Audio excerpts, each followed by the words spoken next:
It's another week and I am excited to bring you China Now, your most authoritative news and current affairs talk show. I am Makiza Latifa. Let's begin with China currents. So in this episode, US-China relations face fresh tensions as Chinese citizens rally behind Beijing's countermeasures. Also coming up, China's top state media condemns Washington for enabling Israel's actions in Gaza. Meanwhile, China's number 2 official visits North Korea, strengthening regional ties. And in development news, the world's highest and longest bridge opens in what was once China's poorest province, alongside a surge of new infrastructure projects. Plus, EV giant BYD launches a massive new plant in Brazil built on a former Ford site. Stay tuned because more details are coming up. Let's get started. Let's start today's China currents. Last weekend, the US-China trade war intensified again. On the evening of October 9th, Beijing time, China's Ministry of Commerce announced strengthened export controls on rare earths, requiring permits for any products containing more than 0.1% Chinese rare earths, a move expected to impact US semiconductor and military supply chains. Shortly afterward, US President Donald Trump said on his social media platform, Truth Social, that he would impose the new tariff November 1st, or sooner, depending on any further actions or changes taken by China. Wall Street markets plunged soon after Trump's threat, with the S&P 500 and Nasdaq Composite Index recording their largest single-day drop since April. It's confusing that Trump seemed caught off guard by China's move, when in reality, China was merely responding to the consistently unfair treatment it received from the US. For example, if anyone still remembers how the restricted H2O chip the US generously allowed to be exported to China was rumored to contain a back door. Meanwhile, to mitigate the long-term impact of US dollar fluctuations on commodities, China is exploring RMB-based settlements. Since October 7th, Russia has been selling oil to India in RMB, with India's largest refiner, Indian Oil Corporation, recently completing 2 to 3 shipments using the Chinese currency. On October 9th, Australian iron ore giant BHP signed an agreement that China Minmetals Group stipulating that starting in Q4 2025, future iron ore sales to China will be settled in RMB. In addition, to counter US plans to impose extra port service fees on China-related vessels from October 14th, China's Ministry of Transport announced on October 9th that it would levy a special port service fee on US-related ships starting the same day. From feedback on Chinese social media, netizens acknowledge that these countermeasures could put a dent in China's economic growth, but overwhelmingly view them as necessary steps to resist the unjust tariff war initiated by the US. Beyond trade retaliation, Chinese state media have also taken a strong stance on the US's role in Gaza. On October 10th, China's top official media, People's Daily, published an article titled 67,194 Dead, Fighter Jets 100% from the US. This was the first time China's official media had spoken out after the Gaza ceasefire agreement announced by the Israeli government. Historically, People's Daily rarely specifies country names and tends to employ strategic ambiguity. So putting the US's name in its article title speaks volumes about Beijing's stance on the issue. The article mourned the civilian casualties in Gaza since the conflict erupted, condemned the severe destruction caused by Israeli forces, which displaced 1.9 million people, and criticized Israel's blockade, which left 500,000 facing starvation. It cited data from Brown University showing that since the outbreak of the conflict, the US has provided Israel with $21.7 billion in military support. All of Israel's operational combat aircraft, 75 F-15s, 196 F-16s, and 39 F-35s come from the US, along with transport and attack helicopters, 46 Apache attack helicopters, 25 Super Stallion transport helicopters, and 49 Black Hawk helicopters to support Israeli operations. The US also spent $9.65 to $12.07 billion on military actions against the Houthis in Yemen and Iranian nuclear facilities, meaning that over 2 years, US expenditure in Middle East conflicts totaled $31.35 to $33.77 billion. The article also reviewed US positions at the UN Security Council, noting that in the past 2 years, 8 draft resolutions on the Israeli-Palestinian conflict failed, 7 of which were vetoed by the US. It concluded with the hope that the true peace will soon come to Gaza.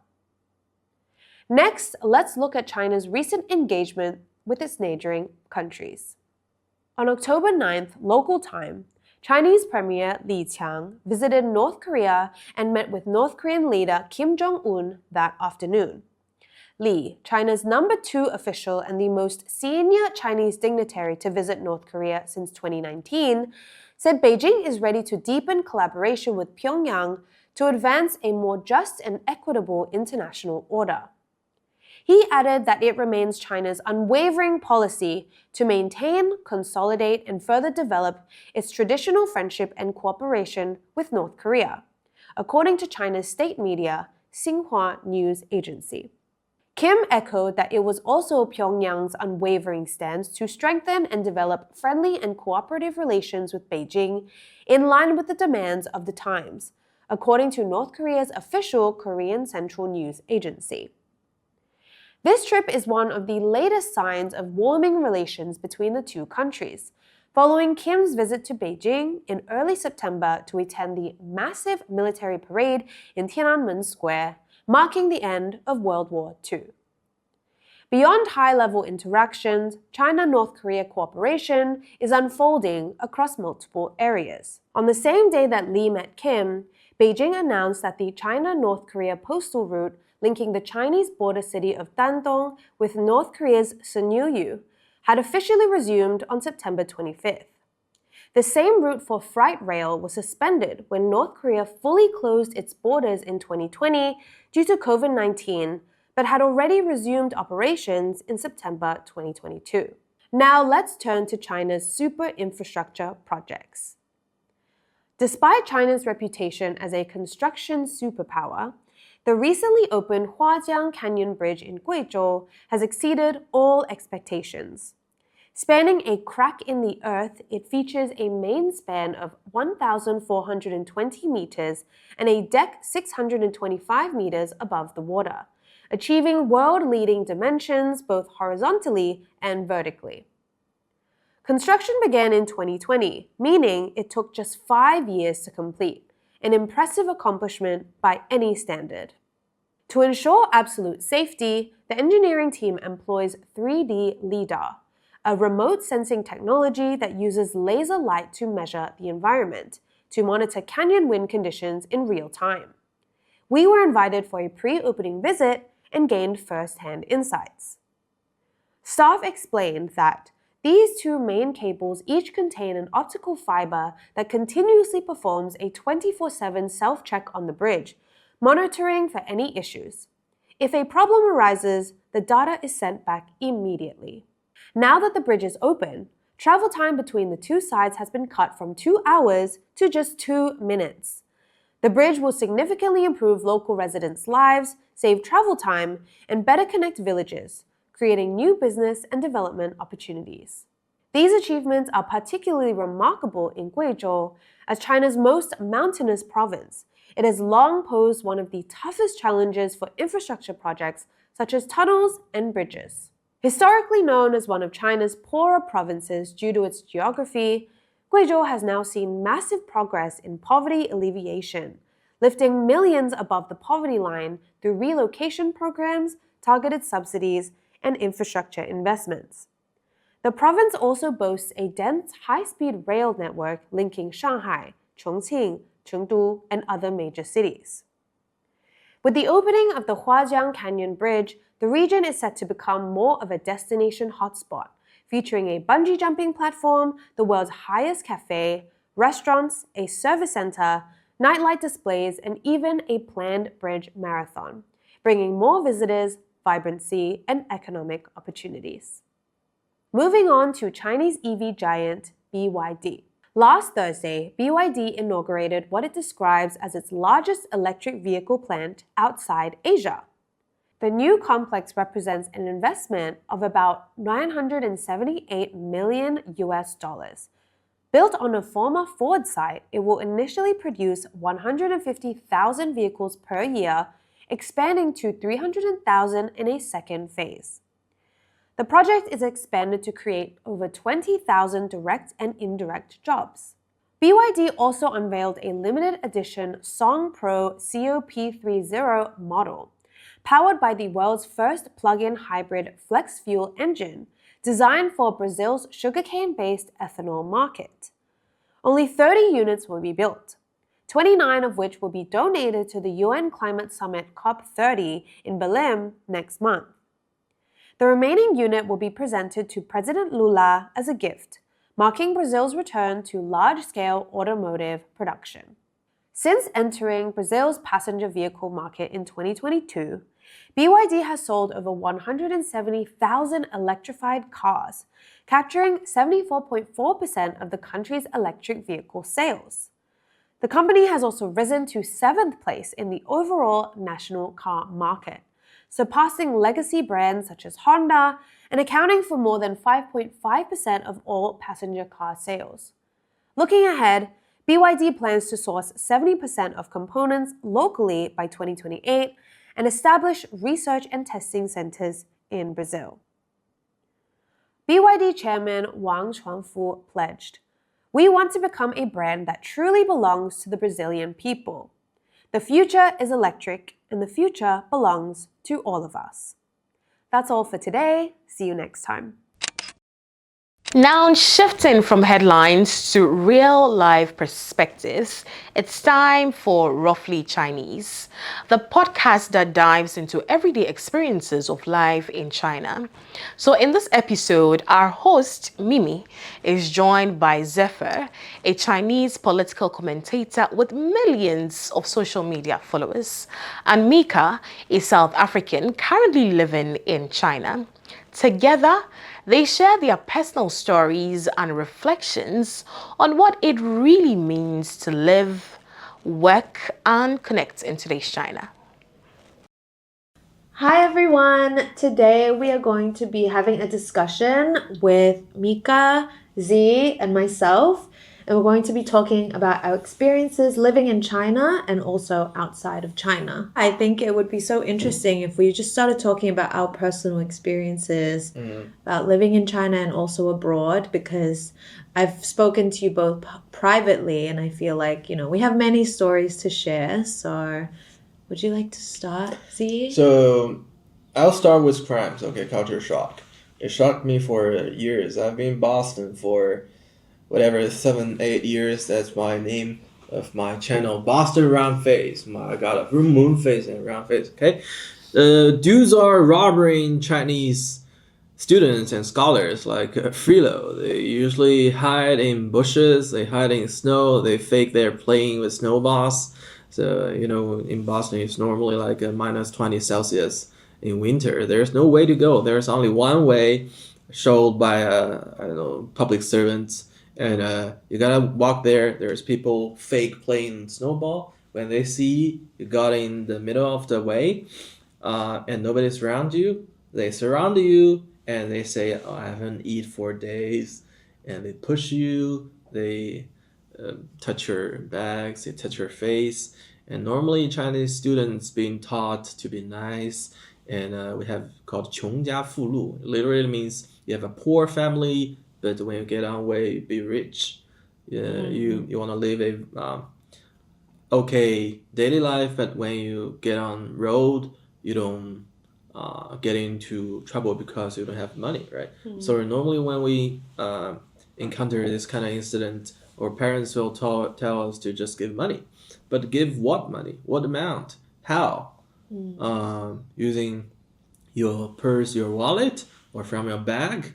That needs some education, but there's no safety protocol when we left our country. So normally, when I first got robbed, I got my wallet out. They just take the wallet. Silly me.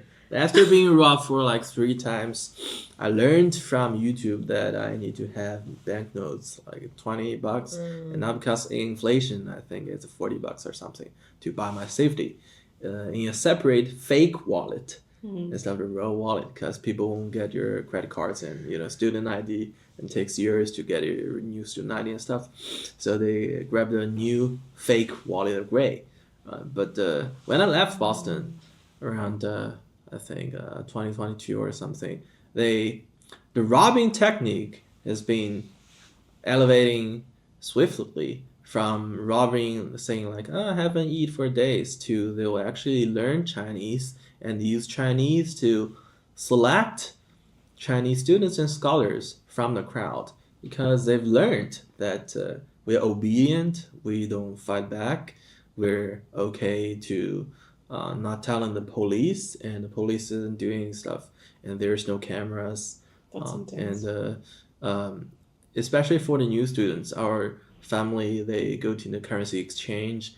We have like 100 banknote in the wallet and purses. It's normally people carry only 20, right? For foreign student, maybe they have 100. So if you catch one student, you're terrified, and you get $100 for a week. So when I left Boston, I heard a story that female Chinese student got robbed, and got robbed the day after, got robbed the day after the day. So the robbing team actually found her so lucrative to rob that they had a camp. They followed her, find her apartment, had the camp in front of the gate, and start begging for money every day. It's so stupid. I'm smiling right now. And the police, because they're not actually robbing, right? They're just terrifying you and begging. Technically saying it's not a robbery, and they're trying to shake her hand, saying, "Oh, we're friends" and stuff. So there's no by law, there's no some actions the police or government will do. And the female was so terrified she had to move and quit school, transfer to another. Yeah. So how long were you in Boston in total? And do you feel like it just got worse and worse as you lived there? Yeah, of course, because it's community. Normally people live in communities. They have racial segregation living. So I'm not gonna name some communities, but people from Boston know what I'm talking about. You have rich neighborhood, and you have poor neighborhood. Your rich neighborhood, like something start with B, people almost never hear gunshots. But if you go south, like in Chicago, the same. If you go south, you hear gunshots every day. Once I heard something like explosion, and I noticed the local gangs, they sent clever little orphans or child, maybe the parents died in gang fightings, to college and let them learn mechanical engineering to make bombs. So they find maybe the gun is less harmful for the opposite gangs. They need some bigger stuff, so ICEs and stuff. Yeah. I mean, it's totally like, I've been to the US a couple of times, like for work and for different exchanges, mostly in New York. And I grew up in South Africa most of my life, also in Mozambique and Zimbabwe.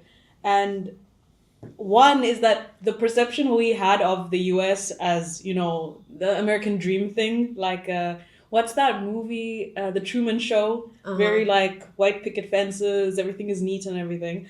And I think the first time I went to the US was in 2018 or 2019. And going to New York, where you're thinking this is like the biggest leading city in the world. It's the zenith of human civilization. And to see the level of poverty, of homelessness, and how that leads to a lot of frequent violent crime that also disproportionately affects like African Americans, indigenous people, because they're totally pushed out of the system. It was shocking to me, and especially coming to Shanghai within 2 years of my first time being to the US. And in African, at least in South Africa, when we learn about geography, China's like a complete black hole. Like, nothing. Maybe you know about Sun Tzu, Art of War, or Jackie Chan, but even Jackie Chan, you're like, that's Hong Kong. So you're not even taught about the geography exactly.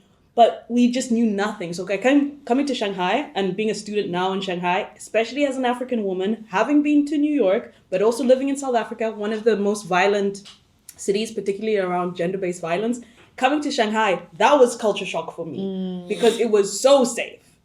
Like, I've never walked around at 2 a.m. by myself in the center of a capital city.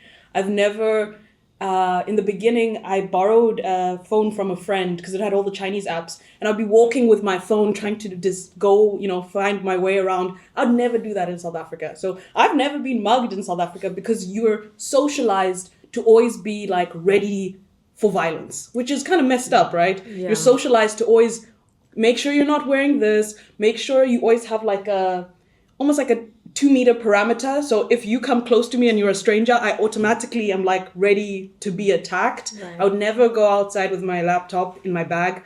If I'll take a private transport, then I can take my laptop, but I'd never walk around in the center of Johannesburg, which is where I spent most of my time prior to coming to Shanghai. So for me, the culture shock was coming here and being like, oh, you can relax. You can actually relax.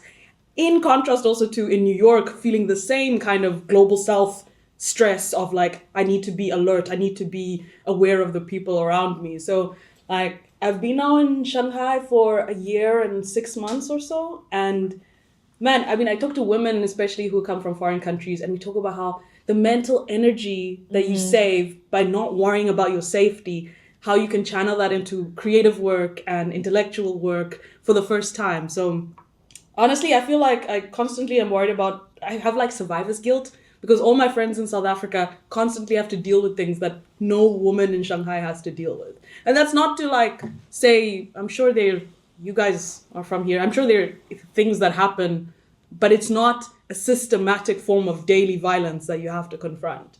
And that I can't explain. I constantly tell my family about this and they don't really get it, which is kind of sad because you want to be able to show that another world is possible. You can actually live in a safe society. You don't actually have to be this stressed about everything. Right. Yeah, I totally relate to both of your experiences in a lot of ways. I didn't grow up in America, but I subscribed to the American dream and I went over there to be a writer. I watched Sex and the City and I thought, oh, New York is a place to be, blah, blah, blah. So I go to New York and I spent 8 years there. And I'll just start with a story. I got punched in the face on the subway one time in 2020. So when the Stop Asian Hate movement was like well and truly alive, because there was so much xenophobia BS about the Chinese virus, the Wuhan virus. And honestly, I think in America, because, the education is quite lacking, especially in regards to properly identifying many things in history, they don't even really know what a Chinese person looks like, let alone what the Chinese map looks like. And so anyone who just looks remotely Asian, they targeted, And when I say they, I just mean like, I don't know, people who were being indoctrinated to believe that, China is the root of all problems and China is a reason that the virus happened and China is a reason that their relatives might have gotten sick or passed away. It was like some really dark conditioning that was going on, paired with the fear and the stress and the threat of this pandemic, lack of healthcare. You had to pay $150 for a simple COVID test. There was no precautions involved. Lockdown was very loose or, either very loose or very intense. It was just, there was no organized, it was just like a swinging, unpredictable all the time. So that was New York. But during 2020, I remember I was on the subway, things were open again, and I was on the subway, and this woman, she was houseless and she was walking through the subway asking for money. And at the same time, this Italian man came up to me and asked me directions to Chinatown, which, is a problem. It's its own. So he was talking to me. He was speaking to me, but she looks directly at me and she goes, "Why are you talking while I'm talking?" And she swings and gets me right in the face. And I don't know if it was motivated by xenophobia, but, the Italian man was left unscathed and I was targeted for absolutely no reason, So that was my experience in New York, all that to say. And that, in many ways, was a huge awakening because up until that point, I think I had normalized being fearful of my life. Right? My nervous system was always like up here. I was just always super anxious, always, clutching my bag and, looking behind me. But that was almost a very normalized way of being after being there for so long. And that wake-up call was me being like, wait, this is actually not okay. And it forced me to challenge. I mean, I had already not been a fan of America for a while, obviously, but I think that, these personal experience just further proved how America as a society functions and how you're left to your own, you have to help yourself. It's such an individualistic society.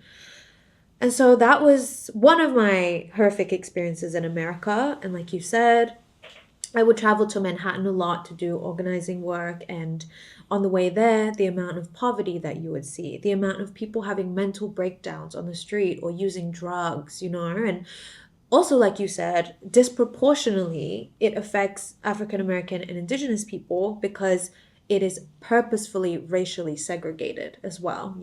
Class plays a huge part in this. Like, class analysis is extremely necessary when we talk about America. So yeah, that was my experience there. And then similarly, coming to Shanghai, which is where my father is from, I was like, wait, I don't have to look behind my shoulder all the time. It's possible. Yeah, I'm like, wait, I'm biking everywhere and, I can leave my phone somewhere and no one will blink twice. And that almost for me, sometimes I'm like, I don't deserve this. There's this internal almost also guilt of being like, how can this be possible? Is this real? Is this a dream? So I'm also experiencing that shock, and I also experienced the shock of going to America. So I agree with you both. Yeah. Well, did you fight back? That's when. I actually did not. No, I was so shocked. I was like literally like. So you just stood there. I was sat down. I had just like been punched in the face, and actually this like tall white man, which I hate that this is how it happened, but a tall white man actually stood up in between us and he was like, "Stop hitting her." And then he offered to call the police, but then I knew that the police wouldn't be able to do anything. Also, I need to add that this woman was a white pregnant woman as well. So she was clearly very distressed. She was, as a pregnant woman, you shouldn't have to beg for money on the street. She was clearly going through something. And I was her target of the day.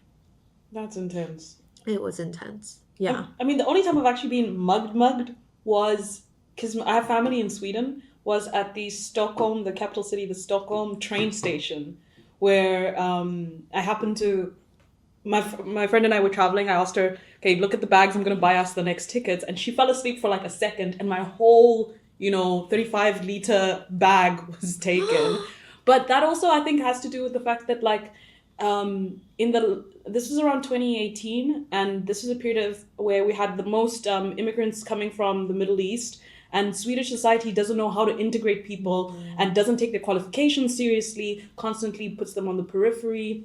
Even when I was there during the COVID pandemic, it was disproportionately migrant communities who are getting higher infection rates because they live in more densely populated spaces. A lot of public information wasn't very good. Sweden also did not. They were doing this whole line of, we can't inflict on people's individual rights, so we can't force people to wear masks or restrict movement, etc. Which in a society where I think it's 11 to 14 million people, in the whole of Sweden. That's like half of Shanghai, basically. In a country that isn't very densely populated, they could have used the state, apparatus to swiftly isolate the kind of, what do you call it, the spreading zone. Yeah. Because they knew the people who were the spreaders. Right. And they could have targeted them, stopped them, use the resources they actually have in these so-called social democracies that's supposed to care about the people. So it also was quite something to go from there. And then I came to China, also having been in South Africa for the last, 12 years.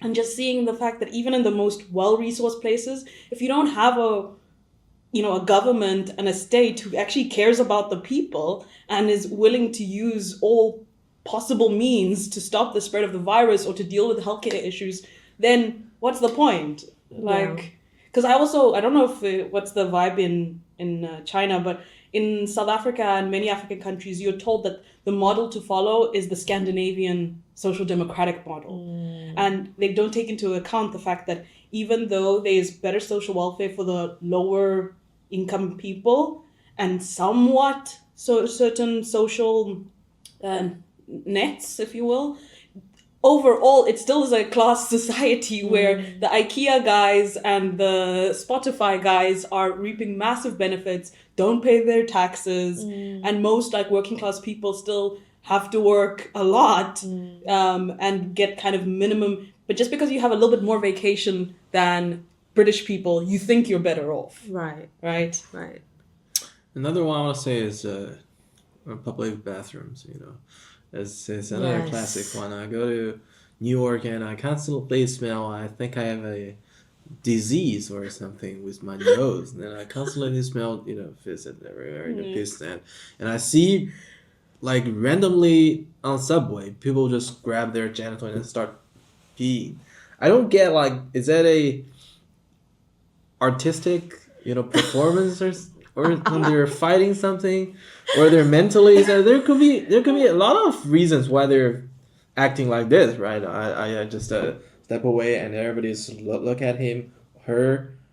I'm not assuming the identity or gender thing, political correctness. We just observe the creator doing the stuff, and nobody's actually stopping the performance, and nobody's being shocked. Yes. So at that time, it's the first time I see dude on subway is a public space doing that kind of action. Yes. So I questioned myself: am I being alien to not being indoctrinated, like people sitting there and just look at their phone, faking like they didn't see or smell? Yeah. Because they didn't really smell. Yeah. Or is it my obligation to getting the cue, the role of not making some noise, not stopping him, say, hey, it's not subway and stuff. Am I gonna be attacked if I stop him or her or possibly? So coming back to China, I see a lot of public restrooms. Yes. Not in Europe, in Italy or other places. Normally you get There to you have to pay. You can buy coffee or something for bathroom. They'll give you a code. So what's that? The restroom code? Yeah, exactly. I think what you're saying, I don't know, there's many reasons that we can list, but the reason that I would like to bring up is about how I think in America, because I've lived there for so long and I really understand the plight of finding a public bathroom in New York, it's truly virtually impossible unless you go to a Starbucks or unless you go to some cafe where you have to pay $8, for a latte, and then you get the code. Because I think capitalism has reached such a boiling point over there that everything is property, private property, right? And so to use what is meant to be a public facility, you have to pay for it. So it makes it a private facility. And they have restrictions on who can use these private facilities. Let's say even if you are somebody who is paying for a latte or something there, they also, and I know this, they turn you away if you belong in a certain class or you fit a type of profile that they wish to turn away because it's their property, right? It's private property. And I heard a daunting statistic, which I hope isn't true, but I do think that the number of public bathrooms that are available in Manhattan that are like open, especially like 24 hours, is in like the single digits. Probably count on one hand, you know, it's just so dire. And so In Shanghai, perhaps it's like what, 5,000, 20,000? It's in the the thousands though, at of least. toilets. Yeah. I heard the 24-hour working toilets is 4. No, I'm saying in Shanghai. Oh, in comparison- Shanghai, In in Shanghai. I heard they have an AI digital map or something where Yeah, you yeah, can yeah, just yeah, search which For is the the closest- nearest 24-hour Yeah. toilet. But I see them everywhere. So, Everywhere. But it must be like in the Right. 20,000s at least. Even on my Maps app, you know, I'll look up in Shanghai a public Uh-huh. toilet, and it's literally like every block, every square, maybe even 2 in one. You know, it's like you don't have to walk very far to find a 24-hour public toilet. And some of these public toilets are nice. You know, they have the music. the music, you know, the signs of vacant or not vacant, and, you know, like self-cleaning things. I'm like, wow. Whereas in New York, you have to literally either hold it. I actually, to get personal, especially when I would go on my treks into Manhattan from Brooklyn, I would always take a pill actually to not, you know, have to go. I would just try to stop my stomach. Also, another thing is that the food in New York, the quality of the food, which, you know, there's layers to this, is not great. And most of the ingredients come from the same place, which is usually a warehouse in the Bronx. And so you're eating similar ingredients that are processed over and over and over again. So then your digestive system is not being treated very well. And then when you need to go to the bathroom, there's no bathrooms. So my solution was to take some medicine to not have to go to the bathroom, which I'm sure has messed up my health in the long run. Shanghai has more than 13,000. 13,000. 13,000. No, I mean, I always see them all over the place. And as you said, some, when you like by the parks, they're fancier and nicer. Uh-huh. Yeah. But it's like, I can't even tell you what it is in Johannesburg. There's not really a thing of, there are some, but there are historical inheritances from apartheid. So like during the segregated period where the white people used to live, maybe they have some semi-functioning, but those aren't very maintained. And so if you want to use the bathroom, you usually have to go into like malls and things like that, which, yeah, you can get some good quality, but the premise is you're coming to be a consumer. Right. It's not for a public service. It's that you're coming to spend money and therefore can have some minimum access. Right. So it's like totally different.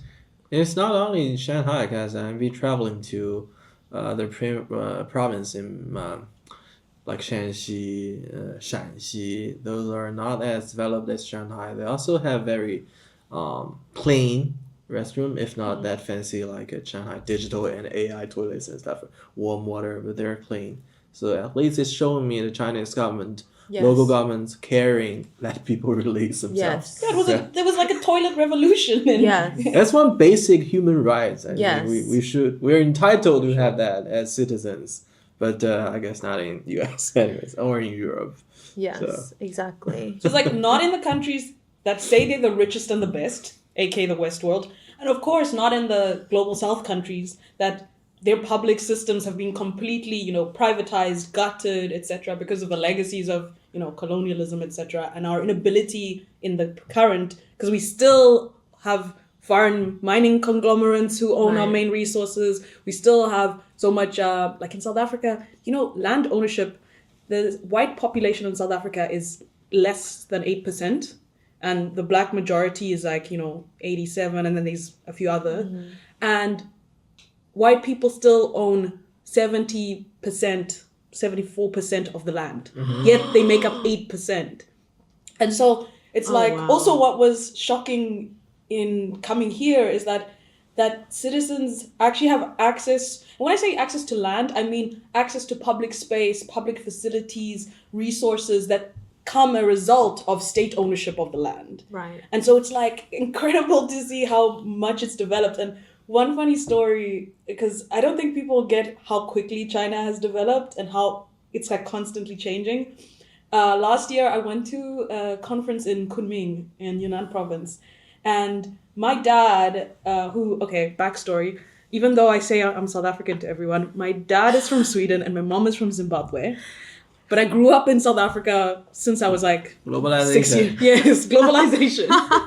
So my white father, very lovely guy, I told him, oh, I'm in Kunming, I'm here for a conference. And he traveled to China in 84, 85. And it was so cute. He said, oh, if you need to exchange money, go to the Vietnamese cafes because there you can get a good exchange rate from dollars to RMB. And I'm like, Dad, they don't even use paper money anymore. These are whole digital infrastructure. Right. People use their WhatsApp, their chats to do these They're things. scanning everywhere. You're Yeah. If you don't have a phone, you basically aren't a human in terms of being able to navigate.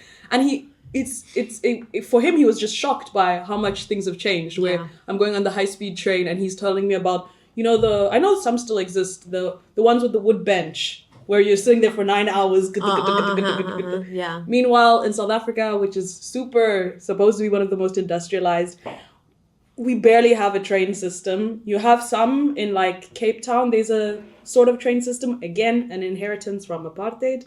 And there's like a train that goes across country, but mostly it's for freight purposes. It's for industry. It's not for people. And so to see things in service of the people and not just the industries is just, I don't know, for me, it's a huge culture shock because you're told that industries are for themselves. You need to work hard to do it on your own. Right. And coming to China and being like, okay, This is for you. this is also for the people. Yeah. You see the railway map is like, what? Where am I? Totally. I mean, I think the distinction that you make is so important where what's happening in the global south especially, or the lack of infrastructure, or, the services that are unavailable to the people is a direct result of the imperialist powers and their ravaging of the lands, and how it's still happening today. I feel like people act like sometimes we live in like a post-colonial world, but that's very much not the case. We're all equal in the UN system. Exactly. And so then when I speak about New York, which I guess I have more recent experience with, that is one of, it's of America and one of the largest perpetrators of these war crimes, genocides, mining of people's resources, like truly just bullying. And in those countries too, the public facilities are not there. The subway system, as we've talked about many times, it is rusting beyond, like consideration. It is so slow. I feel like it's actually so common to see, to go down into like the underground belly of the train stations and to look at like the wait time where you have to wait for a train and it's like 45 minutes till the next train, which in Shanghai, the people would actually riot. You know what I mean? I've seen people on like Chinese social media post pictures of their train being 6 minutes away and being like, what is this? It's so far. Why do I have to wait so long? But in New York, I have waited 40 minutes, 45 minutes for a train, have been inside the train and then had it stop midway and have no announcement to tell you why or when it's going to stop. And then you're just there. There's no phone signal, so everyone's just like kind of panicking internally. And I think that's just a reflection of how they haven't put any money into the improvement of any of the social structures in the richest country in the world that continues to plunder across the global south as it is right this second. But then where is the money going? Because it's also not going to the people, right? It's going to the private owned businesses and billionaires and crooks. So yeah, I just, I think about it all the time, and living in America itself allowed me to see all these things for myself, because I think if I had not lived there, I might still have subscribed to some form of an American dream or some form of idealism about America, which I know that a lot of people still do. Can I ask y'all, because you were talking about the people who are relieving themselves in a public setting, and obviously it's because, or not obviously, I do believe there's such a level of dehumanization that it's like there's no social cohesion and social respect, because people are just like, well, nobody cares if I live or die. I might as well, and they pretend to look away. And I wanted to ask, in contrast, because even though, this whole thing about, well, it's the Chinese surveillance authoritarian state that is keeping people in check. But I saw that trend where there was, on the trains, where I think some youth or somebody, you have to remind me, but some youth or somebody, they didn't stand up to let an elder sit down, or a pregnant woman. I can't remember what the actual story was, but what was interesting to me, it seemed like because the state and the way the society has been organized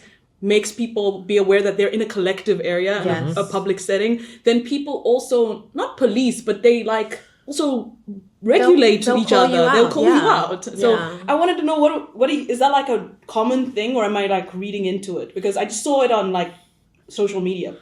There are a lot of there are a lot of versions of the stories. Different. They're from YouTube Shorts or from TikToks. Some are they're faked, they're actors, but some are real. There are special seats for pregnant, for sick Yes. people, for elders, for small kids. But there's also some people, they just think, oh, I'm elder, so you're supposed to give me that seat. So, well, it's another problem. I'll give a good example. The Chinese government thought it would be a very big scandal at foreign media, but it turned out the other side is we had a barbecue shop in Tangshan where 2 females got hit. And this news went to big media like CNN. They reported as a national scandal. But the people in US were just like, okay, our headlines, children get shot, mass murders, school shooting and stuff. You're telling me Chinese headline is someone getting, barbecue shop get beat with, beer bottle and stuff. So how safe it is in China that their headlines something like this, or elder get bitten by a dog, when our headlines kids get shot in school. So Yeah. I guess, for a government, for a society, there's a certain level of degree for policy, I guess. So too much safety, too much rules, you have bad people taking advantage for themselves, disregarding the common goods or common beneficiaries, I guess. China truly seems like a fascinating country, not just in its rapid developments and grand projects, but in the everyday experiences of the people who call it home. As we've heard on Roughly Chinese, living in China means discovering new perspectives, it means building connections, and it also means finding meaning in the rhythm of daily life. So that's all for this edition of China Now. Please remember to share with me your comments, your thoughts, and your suggestions for the coming episodes of the show. I am Makiza Latifa. Thank you for joining me, and see you next week as we continue to explore the stories shaping China and the world at large.